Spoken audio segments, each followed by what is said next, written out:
Okay student,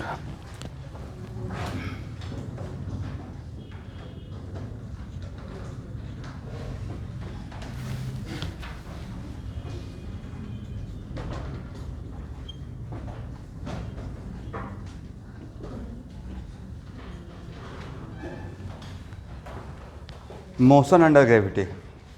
आप कल का क्लास देख लिए थे, उसमें जितना भी डिफरेंट टाइप का प्रॉब्लम करवाया था उसको एक बार बना लीजिएगा।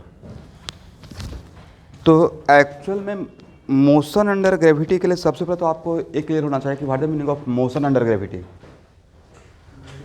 तो ऐसा मोशन जिसमें फोर्स के नाम पे सिर्फ mg लग रहा हो, नाम ही है मोशन अंडर ग्रेविटी। तो फोर्स के नाम पे सब अगर सपोज कीजिए किसी पार्टिकल पे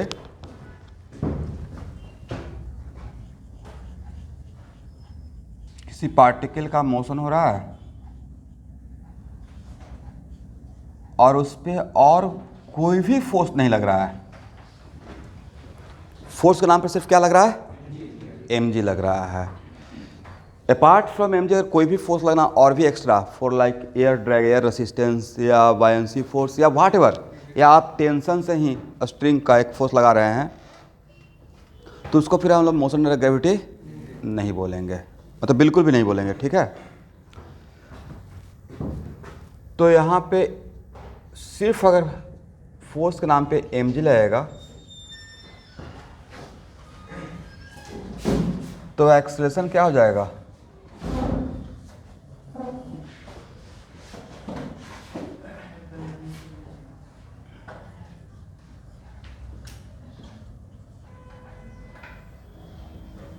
ठीक है ना। तो एक्सेलरेशन के नाम पर सिर्फ क्या रहेगा? g रहेगा।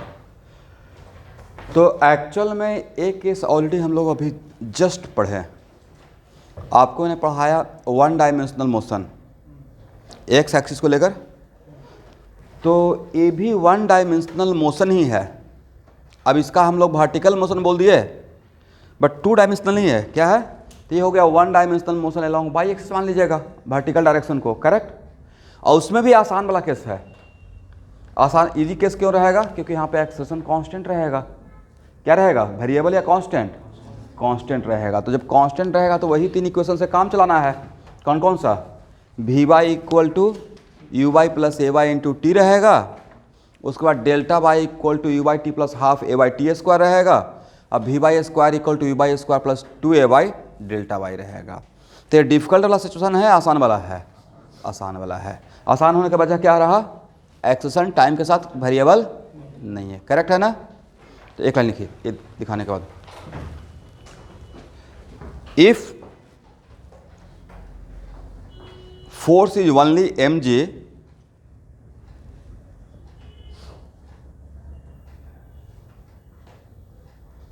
then motion is called motion under gravity. Then motion is called motion under gravity. अब यहाँ देखिए, अब यहाँ पे आपके सामने दो डायग्राम बना रहे हैं। एक डायग्राम में तो जस्ट मैंने ऐसे इसको प्रोजेक्ट कर दिया, मान लेते हैं वाई एक्सिस है, ये एक्स एक्सिस है। और दूसरे डायग्राम में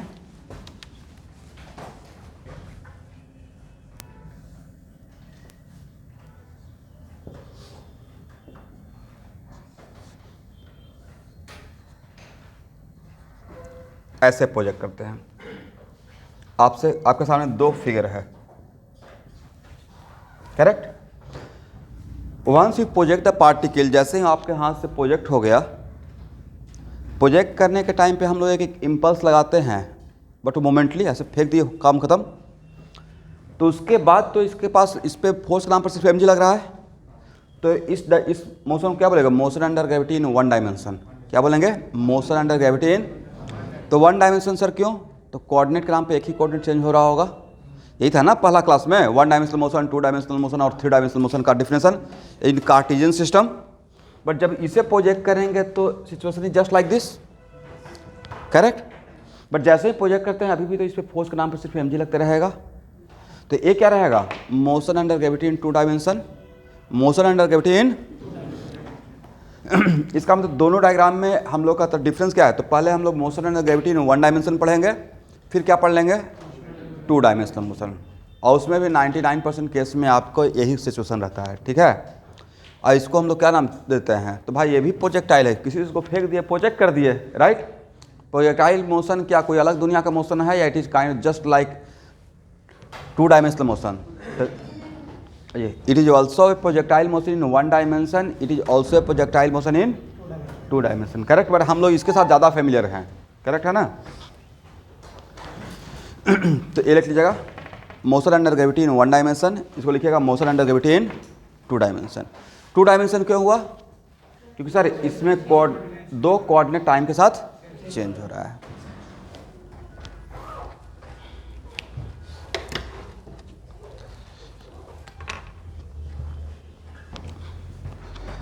अब मेडिकल वालों को तो projectile motion just formula putting आता है। अब देखिएगा, जैसे कल मैं कैपेसिटर वगैरह का क्वेश्चन बैंक देख रहा था, आप लोग क्वेश्चन बैंक जरूर लगाइएगा स्टूडेंट। क्वेश्चन बैंक में आसान चीज़ों को ही सिर्फ सेंटेंस बनाकर टफ कर दिया जाता है, उस सेंटेंस को बस ब्रेक करना है, ठीक है। अदरवाइज आपका जो क्लास में जो बोर्ड पे जो प्रॉब्लम लिखते रहते हैं उतना बड़ा बड़ा प्रॉब्लम नहीं आएगा। वो तो जनरल क्लास है, तो क्लास में प्रॉब्लम निकाल थ्योरी क्लियर करने के लिए, ऐसे भी हो सकता है। जैसे कल ही मैं पढ़ा रहा था टॉर्क, आपको तो सर टॉर्क का निकालने के लिए आएगा, करेक्ट। अब लिखिए, motion under gravity in one dimension मतलब प्योर वर्टिकल मोशन।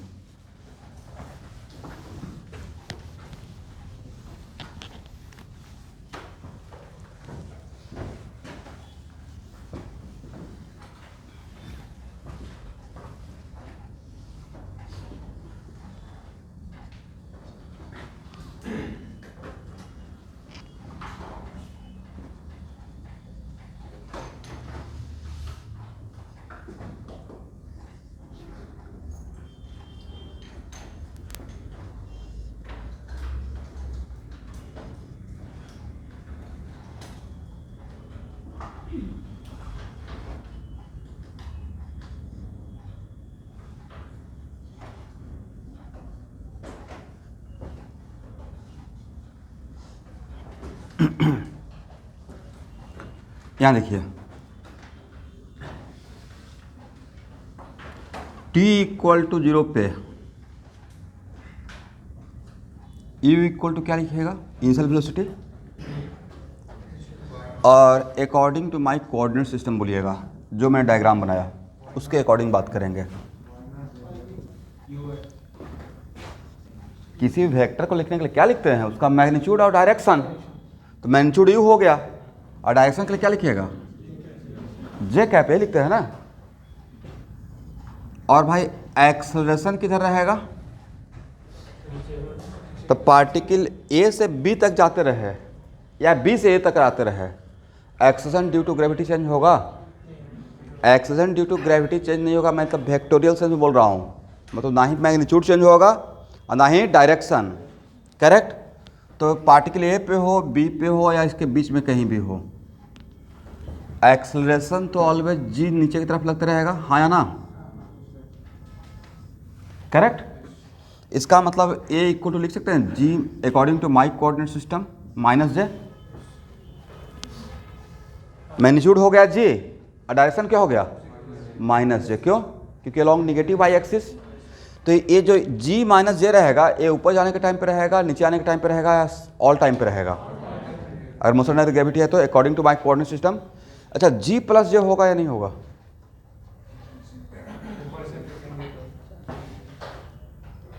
कैसे काम चलेगा भाई?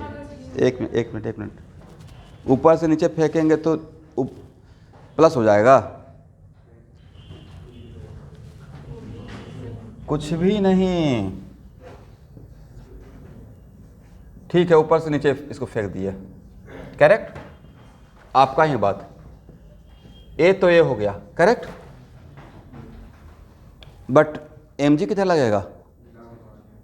ऊपर से नीचे फेंकेंगे तो एम जी ऊपर लगेगा। मोशन अंडर ग्रेविटी का मतलब क्या हुआ कि फोर्स के नाम पे अभी तो एम जी ही लगेगा नीचे, राइट? हाँ या ना? तो जी कितना लगेगा देन? इसका मतलब है क्या? लेकिन अभी भी यहाँ पे a इक्वल टू यही रहेगा। हाँ, u के लिए हो जाएगा, correct? But a equal to क्या लिखेंगे? g minus J. किसी वेक्टर को लिखने क्या लिखते हैं? उसका मैग्नीट्यूड और डायरेक्शन। तो g का डायरेक्शन किधर था? अलाउंग नेगेटिव y एक्सिस, हाँ या ना? तो आपके सामने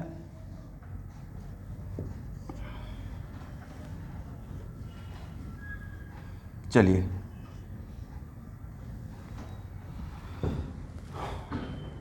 अब एक्सेलरेशन किधर है भाई? एक्सेलरेशन तो ऑलवेज टुवर्ड्स द ग्राउंड रहेगा, राइट? तो अब a इक्वल टू क्या लिखिएगा?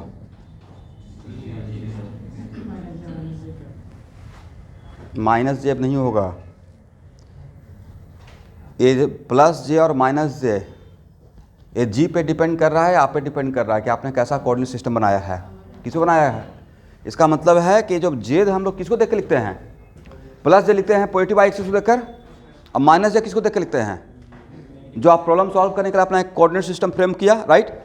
तो सम अगर मैंने पॉजिटिव वाई एक्सिस नीचे मानता, पॉजिटिव वाई एक्सिस, तो नीचे का डायरेक्शन का यूनिट वेक्टर प्लस जे कहलाएगा। नीचे का डायरेक्शन क्या कहलाएगा? इसका अंदर प्लस जे लिख रहे हैं या माइनस जे लिख रहे हैं, इज इट डिपेंड ऑन ऊपर जाना नीचे आना, या it is depend on your chosen coordinate system? Coordinate system. पहला तो ये कॉन्सेप्ट क्लियर कर लीजिए, करेक्ट? तो किसी प्रॉब्लम में मान लेते हैं आप कहीं पे सॉल्यूशन देख रहे हैं और पॉजिटिव वाई नीचे ले लिया, तो वहाँ पे प्लस जे लिखेगा नीचे के लिए, तो ऊपर के लिए क्या लिखेगा?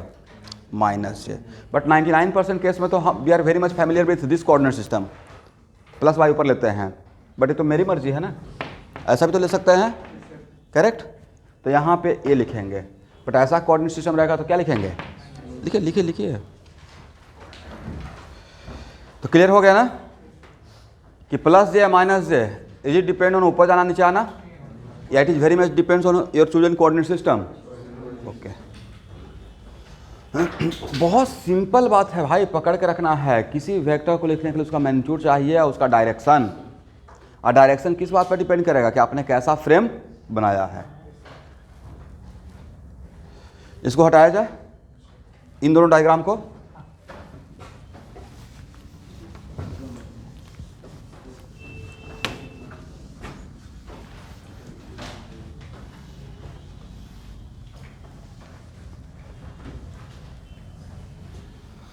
ओके तो देखिए student, actually it is kind of problem. इस प्रॉब्लम को ही मैं थ्योरी बना के पढ़ा देता हूँ, ठीक है? बट यहाँ से जो फार्मूला बनेगा वो ऐसा नहीं कि हाँ कोई जनरलाइज फार्मूला बन जाएगा, क्योंकि इसमें फार्मूला नाम का चीज़ तो है ही नहीं। हालांकि बोलने के लिए हम लोग बोल सकते हैं कि ए से बी तक और बी से ए तक आने के टाइम को क्या बोलेंगे? Time of flight. क्या बोलेंगे? Time of flight. बट नहीं था कि टाइम ऑफ फ्लाइट का मतलब है कि जब तक एयर में है तब तक हम लोग क्या बोलेंगे? टाइम ऑफ फ्लाइट बोलेंगे, करेक्ट? यू बाई कितना? वेलोसिटी का बाई कंपोनेंट जे को छोड़कर, इस फिगर, इस डायग्राम के रेफरेंस में मैं बात कर रहा हूँ। तो यू वाई के लिए क्या यू लिख सकते हैं, करेक्ट? ए वाई कितना?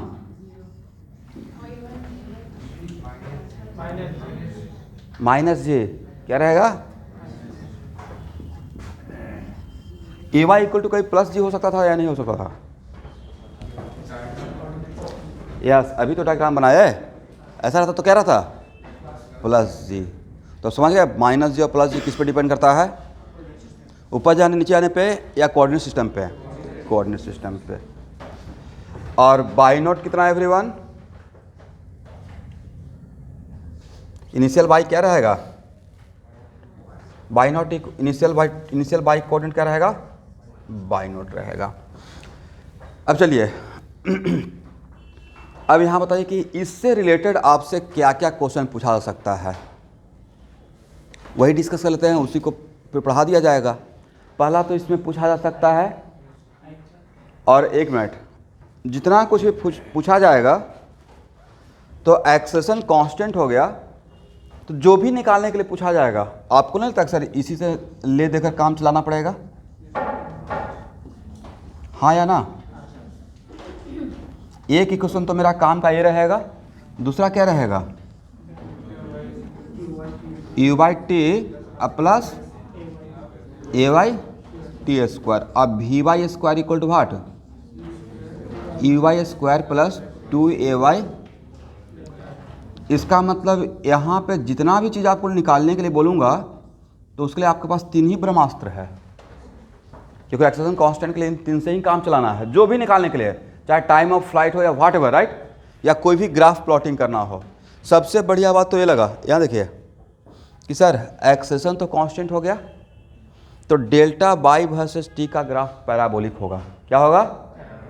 ये तो पहले ही बता चुके हैं ना, ग्राफ में अगर एक्सेलेरेशन कांस्टेंट रहता है तो पोजीशन वर्सेस टाइम का ग्राफ क्या रहता है? पैराबोला।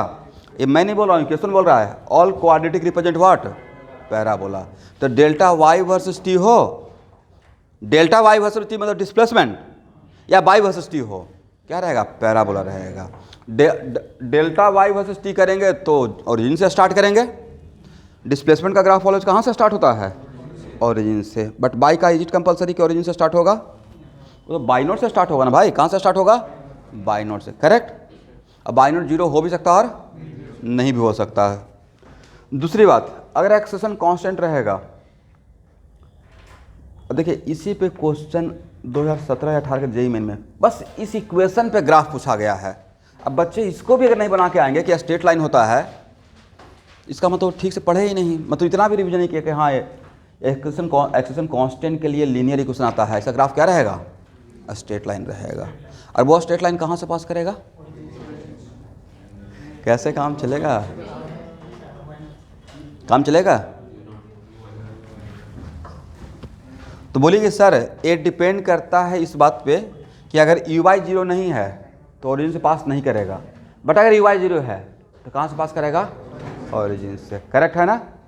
और ओरिजिन से पास करेगा, अगर मान लेते हैं यू वाई जीरो है, यू वाई अगर जीरो है तो ओरिजिन से पास करेगा विथ निगेटिव स्लोप। टी के कोफिशिएंट को क्या बोलते हैं यहाँ पे? किसी भी लीनियर इक्वेशन में एक्स का कोफिशिएंट को स्लोप बोलते थे, तो यहाँ पे टी का कोफिशिएंट को क्या बोलेंगे? स्लोप। अब मेरे कोऑर्डिनेट सिस्टम में ए वाई क्या है? निगेटिव। तो ए वाई स्लोप है और वो निगेटिव है, तो स्लोप क्या रहेगा? निगेटिव रहेगा।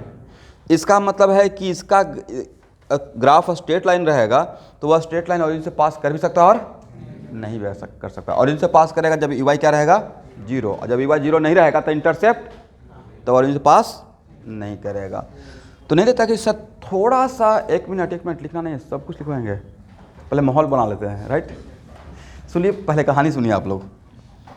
तो इसका मतलब इक्वेशन लिख कर कभी कभी नहीं रहा कि एकदम घर में मन नहीं लगा, टायर्ड है, एकदम शांत आत्मा, चाय पी रहे हैं, कुछ सोच रहे हैं, वैसे ही 3 इक्वेशन पे रुक कर सोचने का रिक्वायरमेंट है, नहीं चाय पीते हुए। अच्छा ये तो लीनियर इक्वेशन है, राइट। ये क्या है? क्वाड्रेटिक, मतलब पैराबोला, और इसका देखा जाएगा। अब इसमें इसी को घुमा घुमा कर क्या करता है क्वेश्चन सेटर, आपको घुमा रहे हैं। डिफरेंट प्रॉब्लम देखे, यही 3 इक्वेशन है, कभी कुछ बोल दिया कभी कुछ बोल दिया, और आपको लगता है कि हर प्रॉब्लम में नया थ्योरी। भाई थ्योरी तो ये 3 फार्मूला है। अब आपको दिमाग इतना IQ लेवल होना चाहिए कि इस 3 का यूज़ करके आप कितना लाभ उठा सकते हैं, इस 3 का ही यूज़ करके कितना आप लाभ उठा सकते हैं। तो पहले चीज़ों को क्या करना चाहिए? समराइज़ कि मुझे करना क्या है।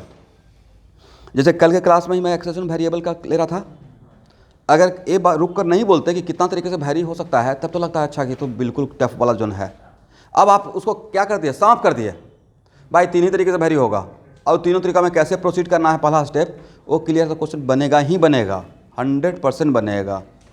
इसलिए आराम से एक साधे सब साधे आप इधर उधर का चीज़ों को देखिए, बट किसी एक को पॉइंट ऑफ रेफरेंस मान के उनके अकॉर्डिंग ढलिए, ठीक है।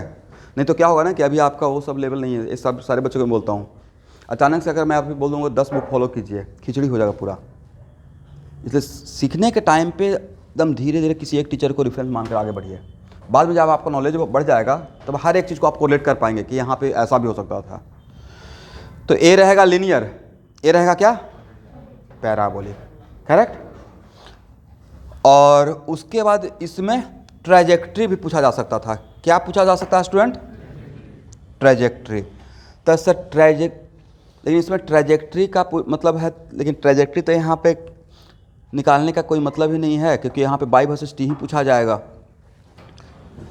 यहाँ देखिए, अब इसमें जो क्वेश्चन पूछा जाएगा, पहला इसका सबसे फेवरेट क्वेश्चन होता है फाइंड टाइम ऑफ फ्लाइट। क्या पूछा जाएगा, तो time of flight with respect to, ये ज़्यादा इंपॉर्टेंट है। ये मेरा ग्राउंड है, ठीक है स्टूडेंट, ये क्या है, ग्राउंड। तो यहाँ पे जब अगर मुझे क्वेश्चन अगर सच में सेट करना रहेगा तो मैं बोलूँगा find the time of flight with respect to point of projection. क्या पूछेंगे, point A, this is my point of, तो पॉइंट ऑफ प्रोजेक्शन के रेस्पेक्ट में तो यहाँ से यहाँ तक और यहाँ से यहाँ तक आने का। लेकिन अगर पूछेंगे find the time of flight from A to ground, और डायग्राम ऐसे रहेगा, इसका मतलब यहाँ से यहाँ तक, कहाँ से कहाँ तक, ये प्रोजेक्ट कर दिया और ग्राउंड तक आने का। तो सर वो कैसे निकलेगा, कोई बात नहीं है, ये तो बिल्कुल ब्रह्मास्त्र है आपके पास। इसमें तो कैसे जाके आ रहा है उससे मतलब ही नहीं है। सबसे इंटरेस्टिंग बात क्या है, इस फार्मूला का पावर ये है कि पाथ क्या उस पर डिपेंड ही नहीं कर रहा है। It only depends on what, initial coordinate and. अगर मैंने ऐसे ऊपर की तरफ प्रोजेक्ट किया और पूछा कि ग्राउंड पे स्ट्राइक करने में, ऊपर जाकर ग्राउंड पे स्ट्राइक करने में कितना टाइम लगेगा, okay, initial coordinate is Y naught, और फाइनल कोऑर्डिनेट 0, फाइनल कोऑर्डिनेट बस वही यहाँ पे पुट कर देना है। और यहाँ से जो टाइम मिलेगा वो बिल्कुल यहाँ से यहाँ घूम कर आने का टोटल टाइम बता देगा। कितना टाइम बताएगा टोटल। अदरवाइज बच्चे क्या करेंगे, यहाँ से यहाँ तक जाने का निकालेंगे, फिर यहाँ से यहाँ तक निकालेंगे, फिर यहाँ से यहाँ तक, एक ही काम को 3 बार करेंगे। इसका मतलब फार्मूला को नहीं समझे, इस फार्मूला का पावर को ही नहीं पहचाने कि एक फार्मूला का क्या पावर था, करेक्ट है ना। तो ए पूछा जाएगा टाइम ऑफ फ्लाइट, उसके बाद पूछा जाएगा टाइम ऑफ एसेंट, ए से बी तक का जाने का टाइम। फिर क्या पूछा जाएगा, टाइम ऑफ डिसेंट। फिर पूछा जाएगा find velocity as a function of time, आपके सामने ही है, find velocity as a function of. फिर पूछा जाएगा draw the graph V Y versus T, V Y versus T. फिर पूछा जाएगा draw the graph speed versus T. तो भाई ये सब काम तो 1 डायमेंशन ऑलरेडी कर चुके हैं, और ये तो सबसे आसान इक्वेशन है, लीनियर इक्वेशन, राइट। फिर आपसे पूछा जाएगा draw the graph delta Y versus T, पूछा जाएगा नहीं, पूछा जा चुका है, ठीक है, डेल्टा वाई वर्सेस टी। फिर पूछा जाएगा बाई वर्सेस टी, और बहुत खुश हो गए तो पूछा जाएगा distance versus T, distance versus time. तो क्या आप डिस्टेंस वर्सेस टाइम का ग्राफ नहीं ड्रॉ कर लेंगे, बाई वर्सेस टी का ग्राफ देखकर? क्या आपको एक्स वर्सेस टी का ग्राफ देखकर क्या डिस्टेंस वर्सेस टाइम का ग्राफ ड्रॉ करने को सिखाए हैं? होगा ना। तो वही कॉन्सेप्ट यहाँ पे लगाना है, करेक्ट है ना। तो इस तरीके से आपसे पूछा जाएगा। फिर पूछा जाएगा कि जब वापस पॉइंट ऑफ प्रोजेक्शन पे पार्टिकल मेरा जब रिटर्न होगा तो फाइनल वेलोसिटी क्या रहेगा, फाइनल वेलोसिटी क्या होगा। तो ये सब आपका थ्योरी का इसमें पार्ट है, जो कि थ्योरी नहीं है, it is kind of problem. Theory है, प्रॉब्लम है, प्रॉब्लम है। और मोशन अंडर ग्रेविटी में यहाँ देखना है, इज इट कंपल्सरी कि ऑलवेज नीचे से ही फेंकेंगे? ये तो प्रॉब्लम है ना भाई, क्या है, प्रॉब्लम है। थ्योरी तो ये था जो कि ऑलरेडी डन, करेक्ट। ये प्रॉब्लम है, इसको नीचे से भी फेंक सकते हैं, ऊपर से भी फेंक सकते हैं। अब यहाँ से ऊपर से फेंकने का कितना तरीका हो सकता है, मैं नीचे से नहीं प्रोजेक्ट कर रहा हूँ, ऊपर से फेंकने का तरीका हो सकता है कि यहाँ से रिलीज कर दिए, क्या किया, u/0 हो जाएगा। नीचे की तरफ फेंक दिए तो u क्या रहेगा, निगेटिव, और ऊपर की तरफ फेंक दिए तो ऊपर जाकर नीचे आएगा, करेक्ट। इतना से तो यही 3 तरीका हो सकता है, 4th तरीका नहीं रहेगा आपके पास। अब ये मत बोलिए सर ऐसे फेंक देंगे, तो ऐसे फेंक देंगे तो वो जो अभी स्टार्ट नहीं किया हो जाएगा 2 डायमेंशनल मोशन, क्या हो जाएगा, और उसका नाम दे देंगे projectile from tower. Projectile from एक नाम दिया जाता है कुछ नहीं, जिस कंपल्सरी टावर पर जाकर फेंकेंगे, this kind of what, projectile from tower. तो यहाँ से प्रोजेक्ट करने का कितना तरीका हो सकता है, तो वो भी एक प्रॉब्लम ही है। वो क्या है, प्रॉब्लम है, बट हम लोग इसके लिए सॉल्व करते थे। इसमें पहला क्वेश्चन लिखिए इस सिचुएशन के लिए, find velocity as a function of time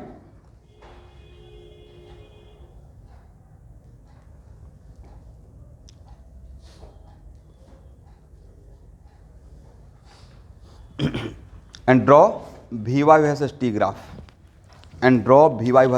graph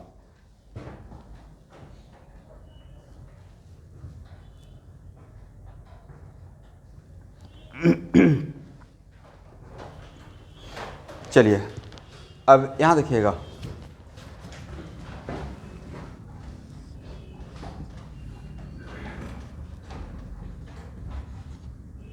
student मान लेते हैं कि मेरा पार्टिकल ए से बी तक ही जा पाया, तो बी पे जाकर क्या होगा, मोमेंटली कम्स इनटू रेस्ट। तो यहाँ पे मोमेंटली कम्स इनटू रेस्ट, तो यहाँ से यहाँ तक के बीच का जो हाइट रहेगा उसको क्या पढ़ेंगे, एच मैक्स। इसको क्या पढ़ाता है, मैक्स, लेकिन ये टर्मिनोलॉजी गलत है, इसको पढ़ेंगे maximum height with respect to point of projection.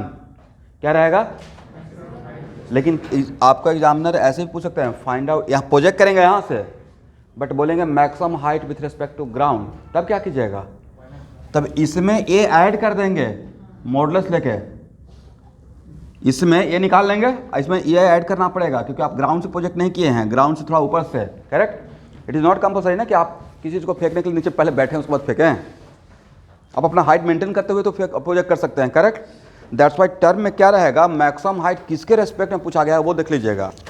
यहाँ से अगर पूछा जाएगा तो ये हो गया, इसको कहेंगे maximum height with respect to point of, लेकिन अगर ग्राउंड से पूछा जाएगा तो इसमें इसको आपको ऐड करना पड़ेगा। करेक्ट है ना, ग्राउंड से जितना ऊपर होकर फेंके उस हाइट को आपको ऐड करना पड़ेगा। मान लेते हैं कि ये हाइट है मेरा h1, तो maximum height with respect to ground क्या हो जाएगा, h मैक्स प्लस h1। यहाँ तक सब क्लियर है, सारा गेम तो लैंग्वेज का है ना, सारा गेम किसका है, लैंग्वेज का है। अब यहाँ देखेंगे, यहाँ पे वी वाई क्या हो जाएगा, 0।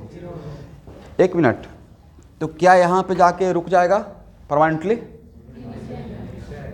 वी वाई 0 हुआ है, ए वाई 0, क्योंकि ए वाई तो कांस्टेंट है ना, और कांस्टेंट वैल्यू चेंज नहीं होता है, तो ए वाई क्या है -g, वो -g ऑल द टाइम लगता रहेगा, तो यहाँ पे रुकेगा, रुकने के बाद लेकिन जी तो लग रहा है, उस जी की वजह से क्या होगा, नीचे आना स्टार्ट होगा। तो मेरे सिचुएशन में ए से बी तक जाने का सिचुएशन एक्सलरेटेड या डी एक्सलरेटेड, क्यों सर, स्पीड कम हो रहा है।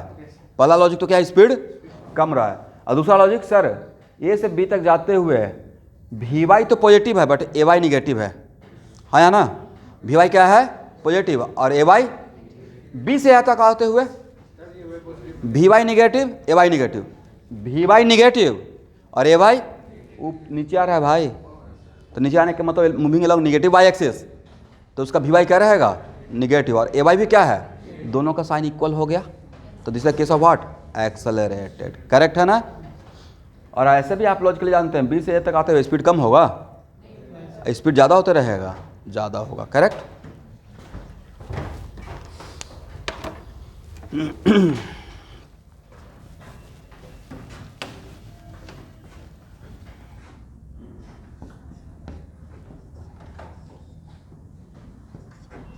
इस डायग्राम के लिए तो velocity as a function of time, तो आपके पास एक मिनट, इस 3 इक्वेशन में कितना इक्वेशन में टाइम है, 2 ही इक्वेशन है, तो जहाँ पे टाइम का बात करेंगे तो यही 2 इक्वेशन से मुझे काम करना पड़ेगा। इस इक्वेशन में टाइम है क्या, नहीं है, तो जैसे ही मैंने बोल दिया find out the velocity as a function of time, तो आपको देखना पड़ेगा कि velocity as a function of time के लिए मेरे पास 2 ही इक्वेशन में टाइम है।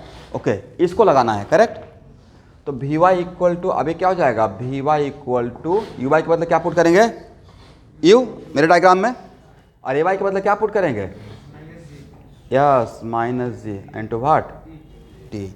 ये velocity as a function of time A से बी तक जाते हुए है या बी से ए तक, या पूरा टाइम ऑफ फ्लाइट के लिए है, ऑल टाइम ऑफ फ्लाइट के लिए है। करेक्ट,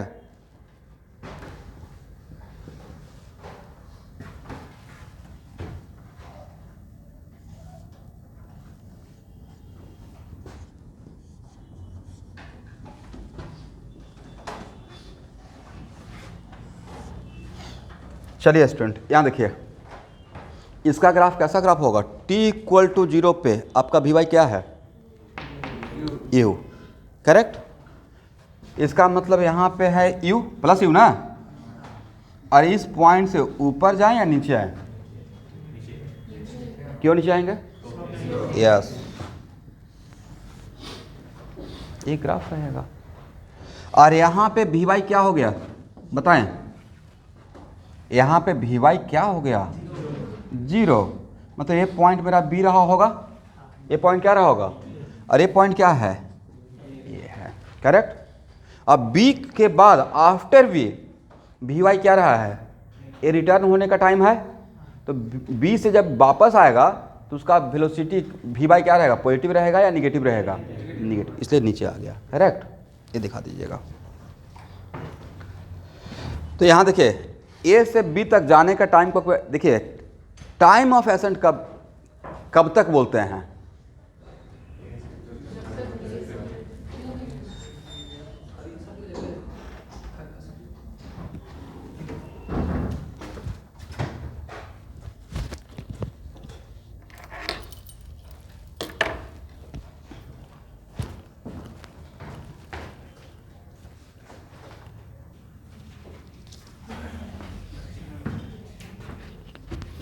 यहाँ देखिए, टाइम ऑफ एसेंट का मतलब होता है जब तक हाइट अटेन कर रहा है, हाइट गेन कर रहा है, हाइट बढ़ रहा है, राइट, तब तक हम लोग क्या बोलेंगे? टाइम ऑफ एसेंट बोलेंगे। इसका मतलब ए से बी तक जाने का प्रोसेस क्या रहेगा? Time of accent, correct. अब बी से ए तक आने का टाइम, हाइट कम हो रहा है तो क्या बोलेंगे? Time of decent.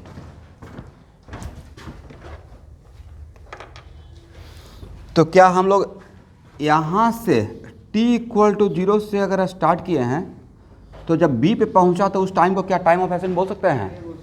क्या बोल सकते हैं? a से b तक।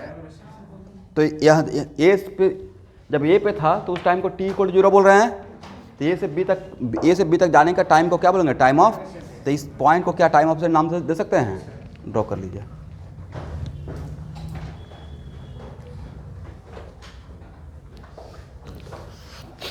ये ग्राफ डायरेक्ट आ जाएगा, डायरेक्ट बन जाएगा ना। चलिए, और इसी ग्राफ को देखकर क्या स्पीड वर्सेस टाइम का ग्राफ ड्रॉ नहीं कर सकते?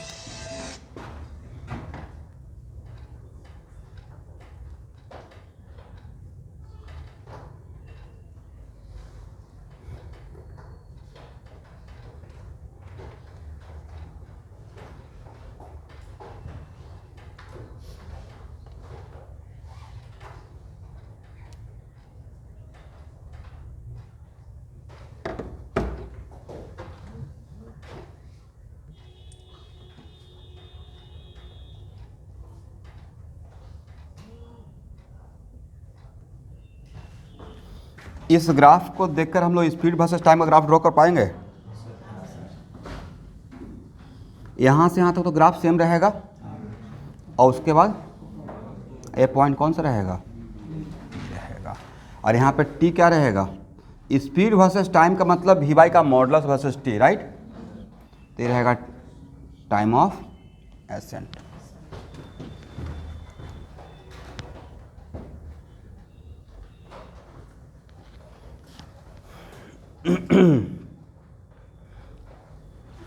यहाँ तक हो गया ना? बट यहाँ देखिएगा, ध्यान सुनिएगा, it is very important to note that always motion under gravity, vertical motion में is it compulsory graph straight line तो रहेगा, but is it compulsory always यहाँ से स्टार्ट होगा? अगर आपका u बाई 0 रहता तो कहाँ से स्टार्ट होता? यहाँ से स्टार्ट होता है, करेक्ट है ना?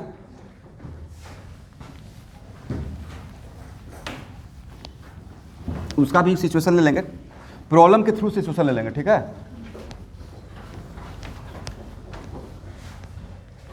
अब लिखिए, find time of ascent, find time of ascent, time of descent and time of flight with respect to point of projection. Find out time of ascent, time of descent and time of flight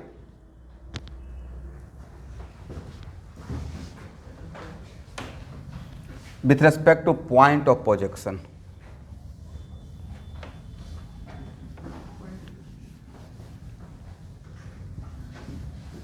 point of projection का मतलब ये हुआ कि बाप यहाँ से project किए तो वापस यहाँ तक आने में सिर्फ, करेक्ट, ग्राउंड नहीं, वापस यहाँ तक आने में ही, उसके लिए मैं बात कर रहा हूँ। तो सबसे पहले हम लोग टाइम ऑफ एसेंट के लिए ए निकालने के लिए V Y equal to U Y अब plus A Y into T, और जब तक टाइम ऑफ एसेंट, तो जहाँ पे टाइम ऑफ एसेंट खत्म होगा तो अचीव करेगा वहाँ पे वी वाई क्या रहेगा, 0, और यू वाई क्या है, यू, और ए वाई क्या है, इंटू व्हाट, टी है। तो टाइम ऑफ एसेंट कितना हो गया, यू वाई जी, करेक्ट। अब देखिए शॉर्ट नोट्स में अभी लिखिएगा, हालांकि तो कोशिश कीजिएगा कि ऐसे लिख दीजिए।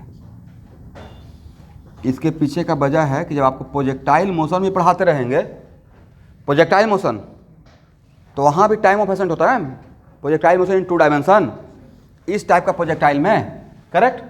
तो वहाँ भी देखिएगा कि ओरिजिनल जो फार्मूला है वो यही रहेगा, यू वाई का मॉडुलस बाई ए वाई का मॉडुलस, कि क्या रहेगा, यू वाई का मॉडुलस बाई ए वाई का मॉडुलस। इसलिए इस फॉर्मेट में याद रखिएगा, क्योंकि यू क्या था, मैग्नीट्यूड ऑफ यू वाई, और जी क्या था, ए वाई नहीं था, magnitude of A Y, magnitude of A Y तो माइनस जी था, तो सिर्फ आप क्या लिख रहे हैं, प्लस, इसका मतलब इसका मॉडुलस।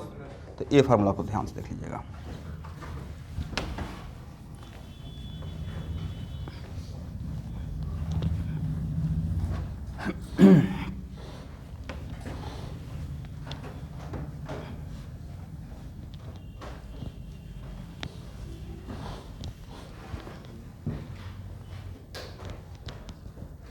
अब next,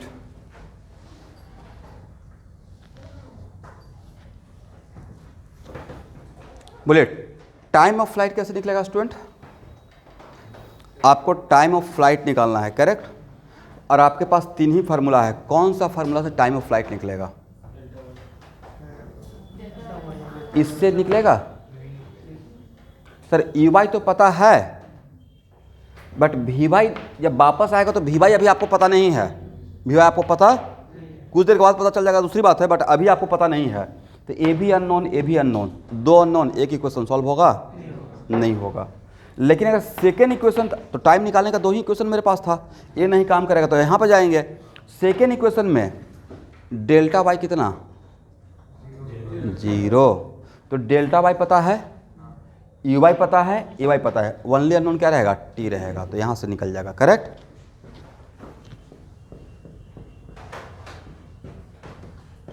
time of flight,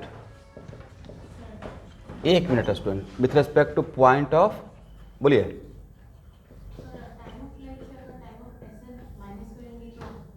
yes, time of descent हो जाएगा, तो time of ascent plus time of descent equal to what, time of flight हो जाएगा, ठीक है। तो delta Y equal to what, U Y T plus half A Y T square. क्या delta Y 0 कर सकते हैं, इनिशियल पॉइंट और फाइनल पॉइंट कौन साइड कर गया, 0 इक्वल टू, लिखिए यू टी अब minus half g t square कर दें, तो यहाँ से टी का कितना वैल्यू आएगा, एक तो 0 मिलेगा और दूसरा क्या मिलेगा, 2u बाई जी, करेक्ट है ना, सही है। तो टाइम ऑफ फ्लाइट के लिए कौन सा वैल्यू एक्सेप्ट करें भाई, अगर कोई इवेंट हो रहा है, हालांकि दोनों एक्सेप्टेबल वैल्यू है, बट कोई इवेंट हो रहा है तो टाइम तो खर्च होगा, ऊपर जाकर नीचे आ रहा है तो थोड़ा तो टाइम खर्च होगा, दैट्स वाई यहाँ पे टाइम ऑफ फ्लाइट के लिए कौन सा वैल्यू हम लेंगे, चलिए, तो इसमें यहाँ पे टाइम ऑफ फ्लाइट आपका हो गया 2u बाई जी।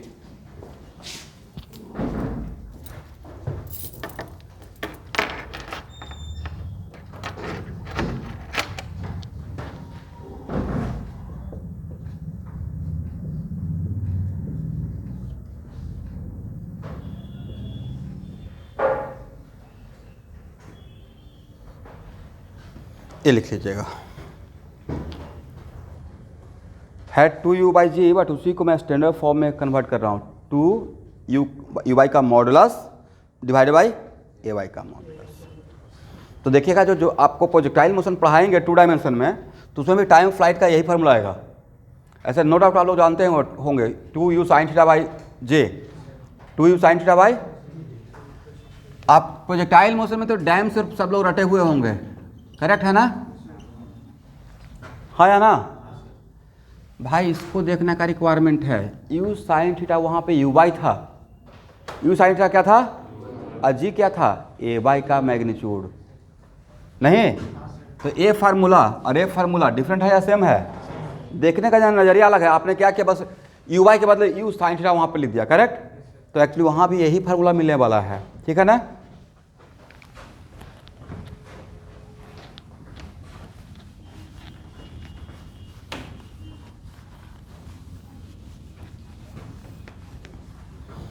चलिए, टाइम ऑफ एसेंट अब plus time of descent equal to क्या होगा, time of flight. Then time of descent equal to time of flight minus what, time of ascent. कितना हो जाएगा,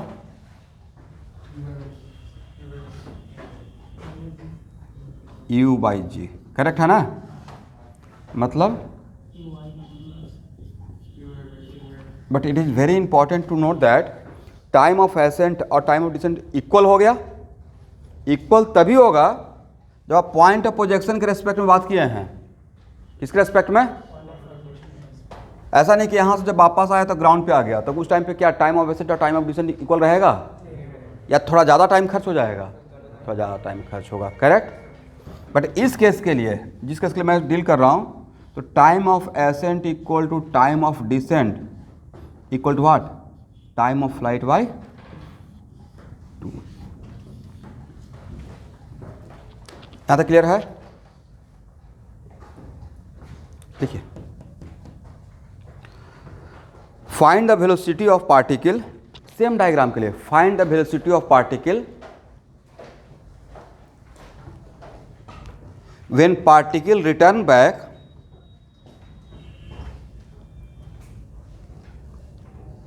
when particle return back to its initial position, when particle return back to its initial position, initial position जहाँ से project किए थे, that is what, initial position।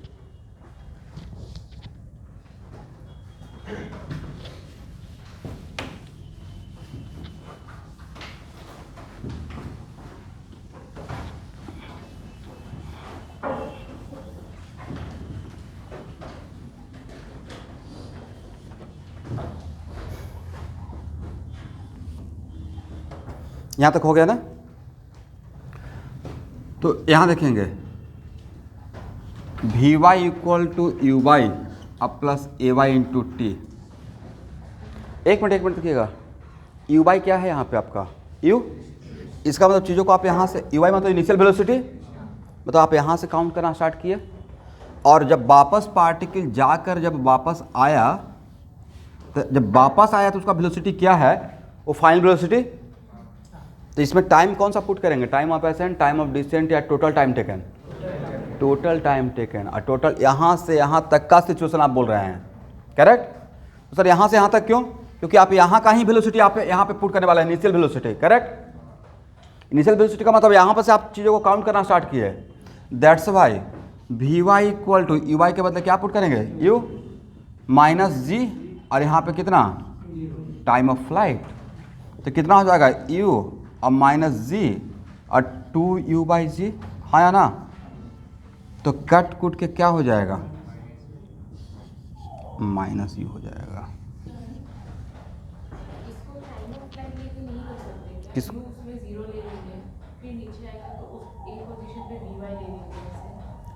अच्छा, यहाँ से यहाँ काउंट करना चाहते हैं?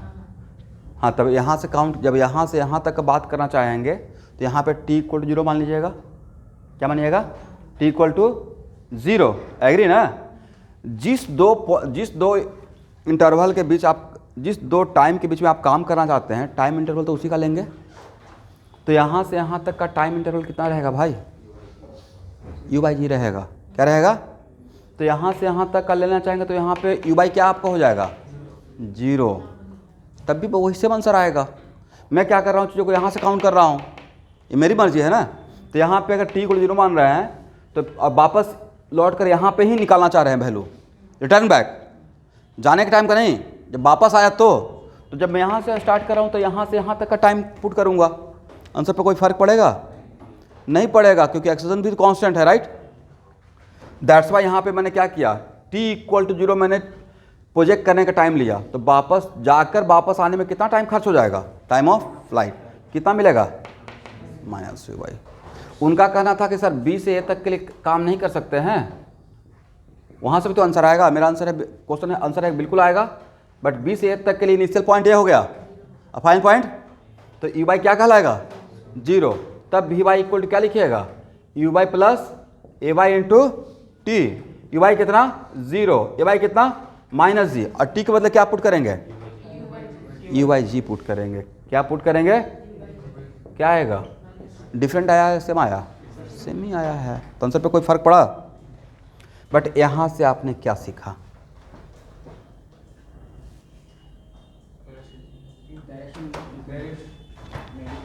यहाँ से मैंने सीखा कि जिस स्पीड से पार्टिकल को प्रोजेक्ट करते हैं और पार्टिकल अगर उसी पॉइंट पे वापस आता है मोशन अंडर ग्रेविटी में, राइट, तो स्पीड ऑफ प्रोजेक्शन और speed of return same point पे, डिफरेंट है सेम है? स्पीड सेम है बट डायरेक्शन जस्ट अपोजिट है। समझे बात को? तो आज से इसको रट भी सकते हैं, लेकिन ये पॉइंट किसके रेस्पेक्ट में? जिस पॉइंट से प्रोजेक्ट के वापस अगर उसी पॉइंट पे आता है तो करेक्ट है ना? लिखिए,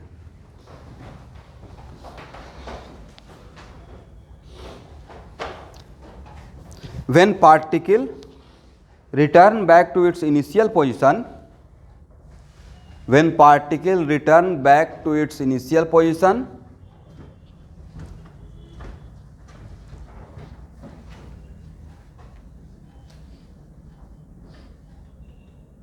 then speed of projection and speed of return are equal,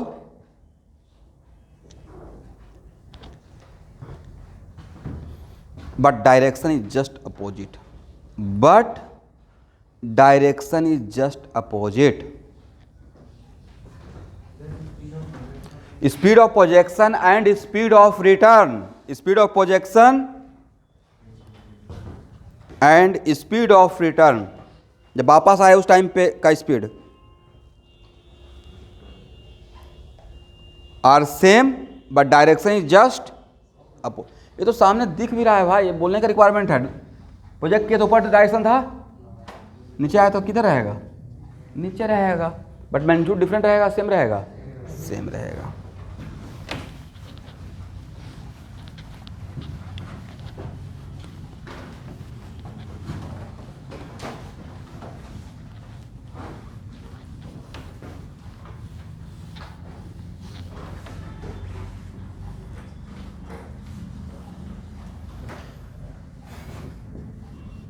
correct है ना? अब चलिए स्टूडेंट, एक बार फिर से गौर कर लेते हैं। V Y versus T graph, same diagram के लिए यू यहाँ पे कितना? 0, यहाँ पे टाइम कितना था? और मान लेते हैं कि यहाँ से यहाँ तक का टाइम, अगर टाइम ऑफ फ्लाइट है, अगर इसको TF बोला जाए, कि क्या बोला जाए, तो उस टाइम पे वी वाई क्या रहेगा? -u रहेगा। सही है ना? ये मैं वी वाई वर्सेज, राइट, तो जब वापस आया था, 1 मिनट, वापस आया तो पार्टिकल का वी वाई कितना था?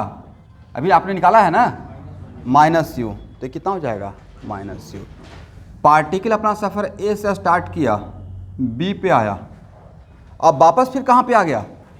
ए पे आ गया, करेक्ट। बट ये सफ़र यहाँ पे क्या था?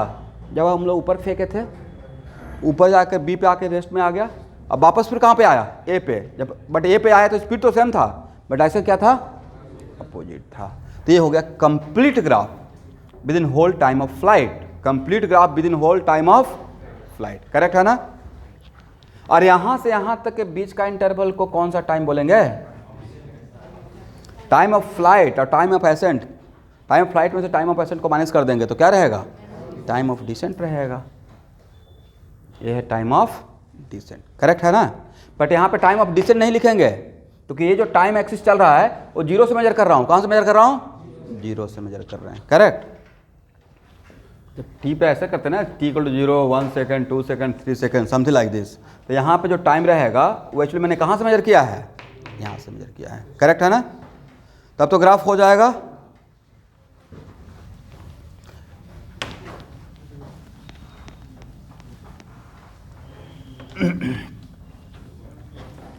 तो आपको लगता है सारी थ्योरी कम, अब प्रॉब्लम ज़्यादा लग रहा है। लग रहा है कि थ्योरी चल रहा है बट थ्योरी है ही नहीं, ये एक्चुअली इस प्रॉब्लम से रिलेटेड बातें हो रही है, राइट? चलिए, तो ये तो हम लोग क्या क्या निकाल लिए? टाइम ऑफ फ्लाइट निकाल लिए, टाइम ऑफ एसेंट निकाल लिए, टाइम ऑफ डिसेंट निकाल लिए, velocity as a function of time निकाल लिए, उसका ग्राफ ड्रॉ कर लिए, और speed as a function of time graph draw हो जाएगा, करेक्ट? अब नहीं ड्रॉ हो जाएगा स्पीड का, बस यहाँ से यही लाइन तो ऊपर करना है। और अगर स्पीड वर्सेस टाइम का होल टाइम ऑफ फ्लाइट के बीच में ग्राफ देखिएगा, ये ग्राफ रहेगा। इनिशियल स्पीड 0 इस सिचुएशन में, और फाइनल स्पीड सेम रहेगा। और यहाँ पे क्या रहेगा? Time of accent. यहाँ पे क्या रहेगा? Time of flight. इतना आसान तो है, इससे आसान क्या हो सकता है, करेक्ट? और गलती से अगर इसका एरिया निकाल दिए तब क्या मिल जाएगा? Distance in whole time of flight. Distance in whole time दिखा दीजिएगा।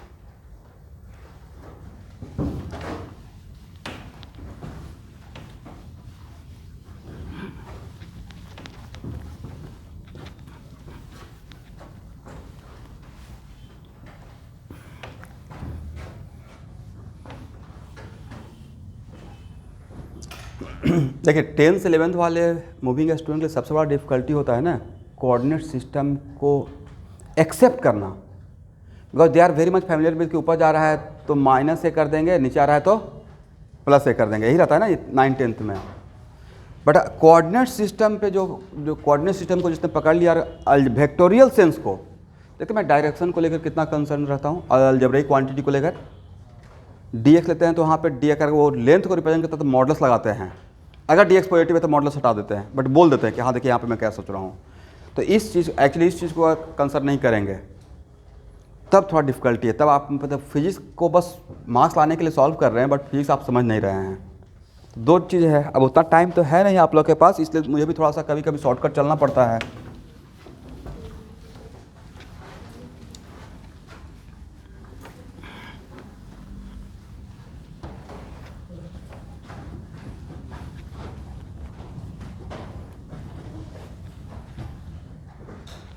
एक मैं मूवी देखा था जैकी चैन का, क्या उसका नाम था, कराटे किड, फर्स्ट पार्ट, बहुत अच्छा लगा था। उसमें सबसे मोटिवेशनल बात क्या है, वो पहले कराटा नहीं सिखाता है, प्लस शर्ट टांगने के लिए सिखाता है, डे टू डे लाइफ का एक्टिविटी, राइट? ये बोलते हैं जाके एकदम फर्स्ट डे ही कमाल कर दिए, नॉट लाइक दैट। मतलब आप डे टू डे लाइफ में आप क्या एक्टिविटी, वही एक्टिविटी आपका गेम बन जाएगा, राइट? फॉर एग्जांपल, बहुत लोग नहीं बोलते हैं कि अच्छा MS धोनी का गेम ऐसा लगता है कि एकदम बिल्कुल गली में खेलने वाला गेम है। वो ऐसा गेम वो कोई किताबी गेम नहीं है, हेलीकॉप्टर शॉट या जो भी शॉट है, राइट? अब वो सब कहाँ कहाँ से कैसे कैसे आया है उसका डॉक्यूमेंट्री देखिएगा, बड़ा मज़ा आएगा, या मूवी में। तो वो एक्चुअली उसका नेचुरल है, और जिसका नेचुरल जो है उसी के में वो ज़्यादा एक्सेल कर सकता है। वो दूसरा को अगर एक्सेप्ट करेगा तो नहीं हो पाएगा। अब वो कॉपी, दूसरे लोग कॉपी कर, देखिए अब वो माइलस्टोन हो गया, दूसरा लोग भी कॉपी कर रहा है कि बिना देखे हुए विकेट पे मार देना, भाई वो उसका एक नेचुरल है, राइट? अब उसमें आप जैसे आप मेन गेम क्या है कि भाई आउट नहीं होना है, अब बॉल बचा देना है, यही है ना मेन गेम। मतलब कहने का सेंस हुआ कि आप शुरू से ही कैसे अपने आप को एक्सेप्ट करते हैं। मैथमेटिक्स से छोड़कर तो आप फिजिक्स सीख नहीं सकते, मैथमेटिक्स को छोड़कर पहले मैथमेटिक्स को समझना पड़ेगा, पहले अलजेब्रिक क्वांटिटी को समझना पड़ेगा, अलजेब्रिक सेंस को समझना पड़ेगा, मॉडुलस को समझना पड़ेगा, dx लेने के लिए आना चाहिए, राइट। एलिमेंट कैसे सेलेक्ट करते हैं, ये छोटा छोटा बात है, उसमें ज़्यादा टाइम नहीं, 10 दिन का गेम होता है सब, बहुत आराम से तो 20 दिन का। और 20 डेज सिर्फ मैथ पे कोई प्रैक्टिस कर ले मेडिकल का स्टूडेंट, फिजिक्स समझना स्टार्ट हो जाएगा। एनीवे अब क्या बचा, तो आप टाइम ऑफ फ्लाइट निकाल लिए। नेक्स्ट लिखिए, find Y as a function of time, find Y as a function of time.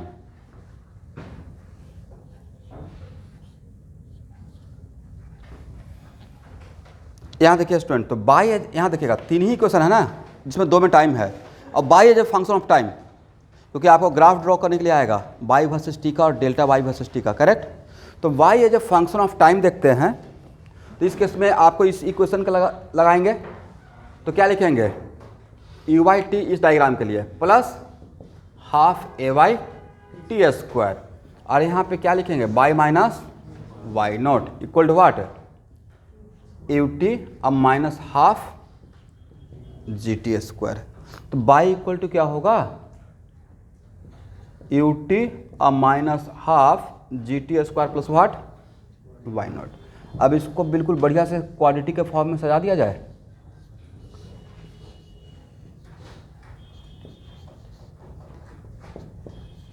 देखिए तो सही है, ये कैसा एक्सप्रेशन, बोले क्वाड्रेटिक, कैसा expression, and all quadratic represent what, parabola, all quadratic represent, and how to draw the graph of parabola. Sir parabola graph draw करने के लिए आपने पहला बात बोला था कॉन्केविटी डिसाइड कर लेना है। कॉन्केविटी क्या होगा,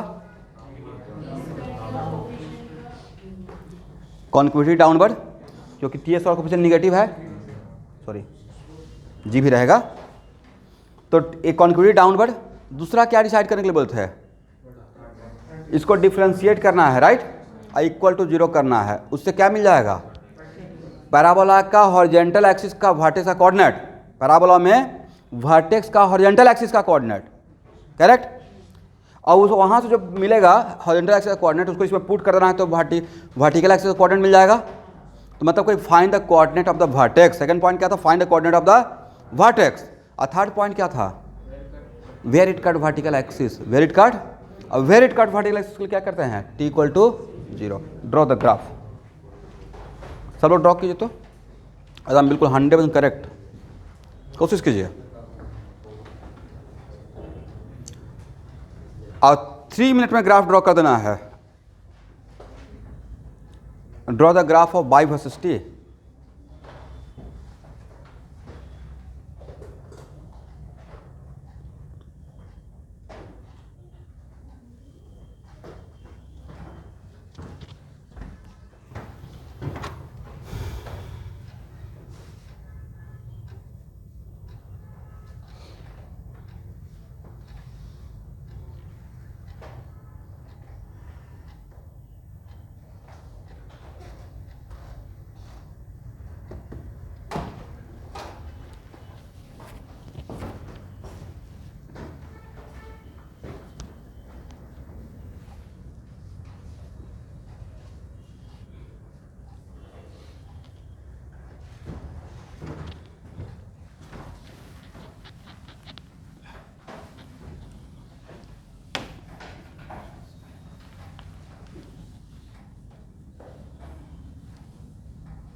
आप लोग dy वर्सेस dt किए हैं, क्या मिला स्टूडेंट? -gt प्लस, और यही तो आपका स्लोप है y वर्सेस t का। क्या इसको आप जीरो किए?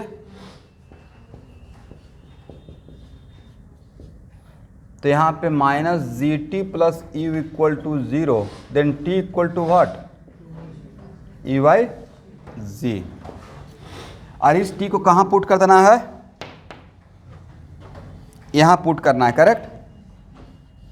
तो बाई का वैल्यू क्या मिलेगा?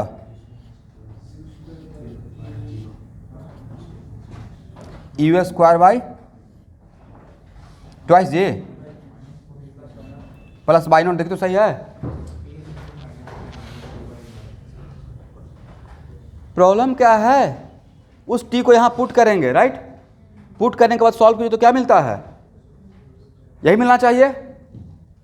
इतना आसान भाषा में तो पैराबोला ग्राफ ड्रॉ करने के सिखाए हैं।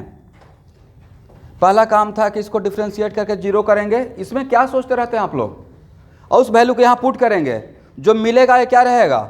उस पैराबोला का वर्टेक्स का, उस पैराबोला का वर्टेक्स का वर्टिकल कोऑर्डिनेट, और यहाँ से जो मिलेगा वो क्या रहेगा? उस पैराबोला का वर्टेक्स का हॉरिजॉन्टल कोऑर्डिनेट। इस पर क्या समस्या है? यह हो गया।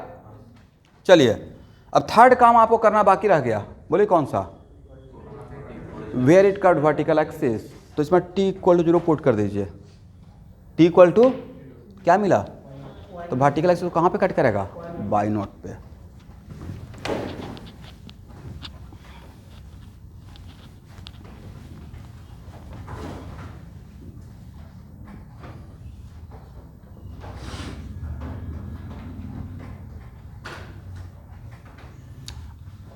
बाई वर्सेस टी, यहाँ देखिए तो आपका वर्टेक्स का दो कोऑर्डिनेट है, करेक्ट?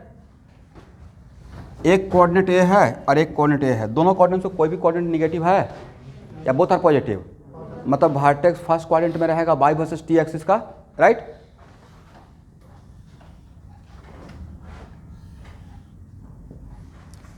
सही है।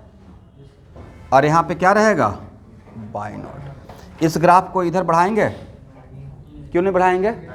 टाइम नेगेटिव नहीं होता है, करेक्ट? और यहाँ देखिए, यहाँ पे कौन सा टाइम था? U Y. आपको नहीं लगता है कि यहाँ ये टाइम ऑफ एसेंट है? ये क्या है? आपने अपना सफ़र कहाँ से स्टार्ट किया, कहाँ पे गया, वापस कहाँ पे आ गया? पे। इनिशियल कोऑर्डिनेट और फाइनल कोऑर्डिनेट इक्वल हो गया, मतलब वापस आ गए। यहाँ पे क्या रहेगा? टाइम ऑफ फ्लाइट रहेगा, करेक्ट है ना? जब वापस बाई नोट बन जाएगा, वापस कोऑर्डिनेट क्या हो गया? इनिशियल कोऑर्डिनेट के बराबर अगर फाइनल कोऑर्डिनेट हो जाएगा, इसका मतलब क्या है कि वापस आप ए पे आ गए हैं।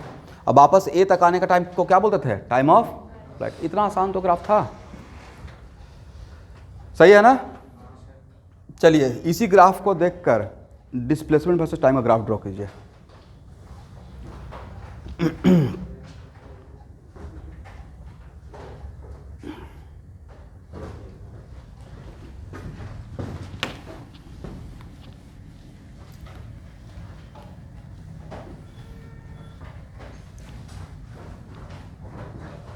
मैं एक शॉर्टकट ट्रिक बताता हूँ।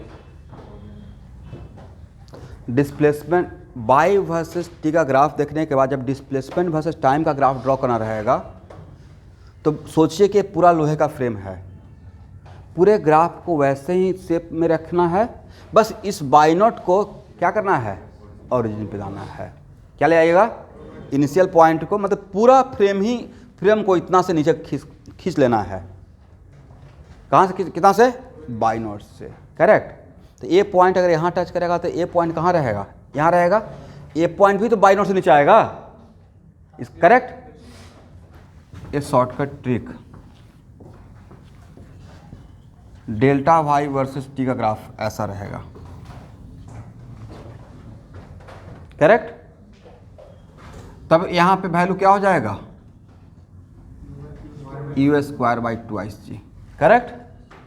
क्योंकि इस ए वैल्यू अभी यहाँ पे क्या था? ए वैल्यू था यू बाई जी टाइम का और U square by twice G plus what Y naught. पूरे ग्राफ को कितना से नीचे लेकर आ गए? बाई नॉट से। तो इसमें इसके वैल्यू में भी तो बाई नॉट कम हो जाएगा, तो बचेगा कितना? यू स्क्वायर बाई ट्वाइस जी। यहाँ पे क्या रहेगा? Time of accent. यहाँ पे क्या रहेगा? Time of flight.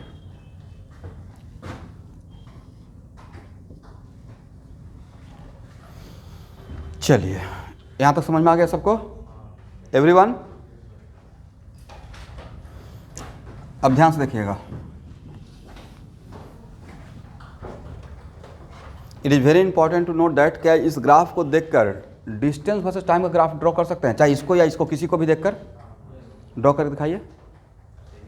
और डिस्टेंस वर्सेस टाइम का ग्राफ ऑलवेज ओरिजिन से स्टार्ट होता है, इस बात को ख्याल रखिएगा। डिस्टेंस वर्सेस टाइम का ग्राफ में अगर बाई वर्सेस टी का ग्राफ देखकर डिस्टेंस वर्सेस टाइम, तो कहाँ से मिरर लेना चाहिए? यहाँ से, करेक्ट। तो डिस्टेंस वर्सेस टाइम का ग्राफ कैसा होगा? इसको हटाएं, ये हो गया।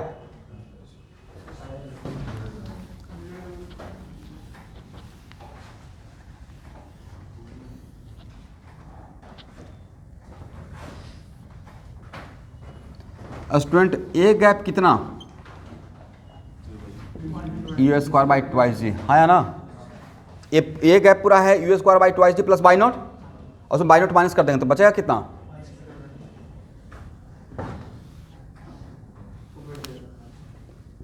देखिए तो सही है डिस्टेंस वर्सेस टाइम का ग्राफ, क्योंकि डिस्टेंस वर्सेस टाइम का ग्राफ ऑलवेज कहाँ से स्टार्ट करते हैं? ओरिजिन से। तो ओरिजिन से स्टार्ट करने के लिए इस पॉइंट को यहाँ पे लेकर आना पड़ेगा, तो कितना से नीचे लेकर आए? बट ये शेप तो सेम रहेगा, बट इस शेप को कितना खिसकाना नीचे? By not, correct. इसका मतलब अब यहाँ से ए पार्ट क्या रहेगा? यू स्क्वायर बाई ट्वाइस जी, और ए यहाँ पे वैल्यू क्या हो जाएगा? हाँ या ना? ये था एस वर्सेस टी ग्राफ। तो मुझे लगता है कि motion under gravity vertical direction में 1 डायमेंशन में आपको जो ग्राफ पूछा जाएगा वो वी बाई वर्सेस टी पूछा जाएगा, बाई वर्सेस टी पूछा जाएगा, डेल्टा वाई वर्सेस टी पूछा जाएगा। और बाई वर्सेस टी और delta Y versus T same है? बोले सेम हो भी सकता और नहीं भी हो सकता है। अगर बाई नॉट जीरो रहता, क्या रहता? बाई नॉट जीरो रहता, तब बाई वर्सेस टी और delta Y versus T same होता। बट आप जैसा पूछा जाएगा वैसा कीजिएगा, इसको थ्योरी मान कर नहीं, it is kind of problem, correct. और वहाँ से ही एस वर्सेस टी का ग्राफ रहेगा, करेक्ट है ना? इसको हटाया जाए।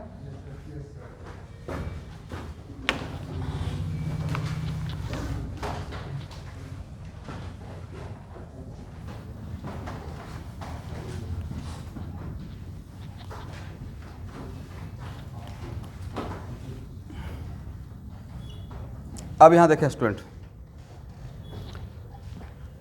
एक्स वर्सेस टी का ग्राफ से हम लोगों को क्या क्या लाभ मिला था? उसका एक ही चीज़ मेरे काम का था, स्लोप। और एक्स वर्सेस टी का स्लोप क्या देता है? V X. वैसे ही बाई वर्सेस टी का स्लोप क्या देगा? V Y D Y by D T. क्या है भाई? स्लोप का मतलब क्या है? इसका स्लोप का मतलब D Y by D T. ये तो मैथमेटिक्स में हो गया, और फिजिक्स में इसका मतलब क्या है? V Y, correct. यहाँ पे स्लोप पॉजिटिव, यहाँ पे स्लोप क्या है? यहाँ पे स्लोप निगेटिव। ए था ए था, अब वापस ए, करेक्ट। तो ए से बी तक वी वाई क्या है? पॉजिटिव। वो तो ऐसे भी जान रहे थे ऊपर जा रहा है। अब बी पे वी वाई क्या हो गया था? और बी से ए के बीच में वी वाई क्या था? निगेटिव। इसका तो जो भी ग्राफ आप ड्रॉ कर रहे हैं वो आपका मैथमेटिकल जो एक्सप्रेशन है, जो प्रैक्टिकली हो रहा है, उसके साथ मैच करना पड़ेगा। आप ऐसा ग्राफ ड्रॉ करते हैं, ये सही रहता है आपके लिए? उल्टा हो जाता है ना?